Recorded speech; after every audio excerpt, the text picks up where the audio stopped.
हम तो लगता तू बा घर में के बा के हो गोड़ लगती मम्मी जी का करे नहीं है यहाँ काहे ना आई का काहे आई हां का करे नहीं है के बारा उरे मैं हर के ले जाई लेनी हां कसन में हरारू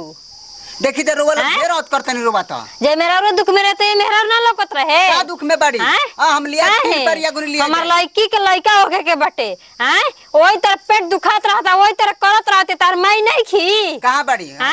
लिया जब हम माई करी ना करियो हम अपन बेटी के विदे ना करब करबे ना करब कि कहां भेजला बनी रोवा हमरा के दिखाई जल्दी हम देखाइबे ना करब काहे कत देखाई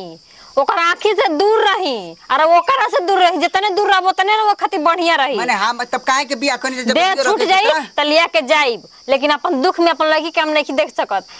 दूसर की मां है ओकर मतलब ई थोड़ी ना के अपन लड़की के दुख में देखल छोड़ देहिब अबे ये दुख में रहते तू में रहते कैसे रहतली और तू रोबे जा ना अब हां जानत नहीं की हमारे में रहते के बेहतर जानी काहे कहत नहीं के हमरा से के माई ओई तर दुखात रहता है लेकिन एकदम इतना दुखात रहता कि तब ओई तर करत रहता निकुल लहना पताई गोबर पानी कुल आए हमार लड़की भैंस वैसे हिया इंसान ना हिया ए त रोवा एकदम गलती करता नहीं रोवा कहत छोड़ दे हमारा घर कसहू रही हां काहे कथि छोड़ देही एकर मतलब करत लड़के के मुआ दी जना तीन पर यागु ने तो रोवा विदा कर तीनों पर जे 10 पर आई रो ने के रो जा सुबह तो ए जा के रहल करी रहू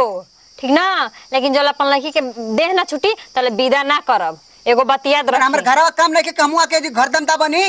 काहे हमार लड़की फेकल बिया का हमार लड़की में बा हटाई होने केकरा खातिर लेके आईनी है हैं रोवा लोग एकदम इज्जत के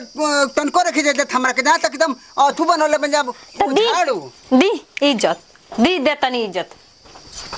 बोली हमरा के दिखाई हम देखाइबे ना करब ओकरा से भेंटे रहो नहीं के करे के हम जानत न बनी सास दामाद में हो जाई का हो जाई ना तो हटी दिखाई हमरा के ना देखे दे हम लेके जाइब देख लेही लेकिन जाए के इजाजत ना देही ठीक ना लिया जाए के इजाजत ना देही देख लेही बतिया लेही एक दिन रह लेही माथा सोनो कि ना तो कहते ने हो जे औरवा संग हाथा बाही देखी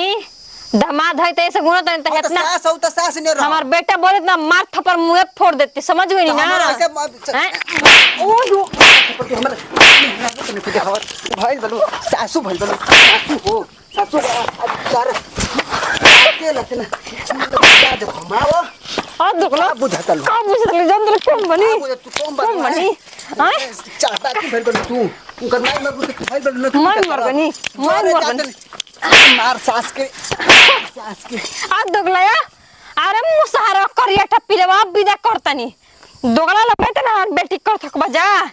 आय भले हमर बेटी दूसर की बिया त का हो जे हम ओकर माई ना हई लेकिन अपन मोह ने क्या हमार आय छोड़ दे तक लड़किया के मारे के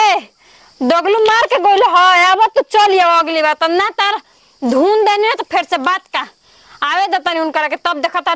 छठे के दूध याद करवाओ तनी कि ना तू देख लिया का करवाओ तनी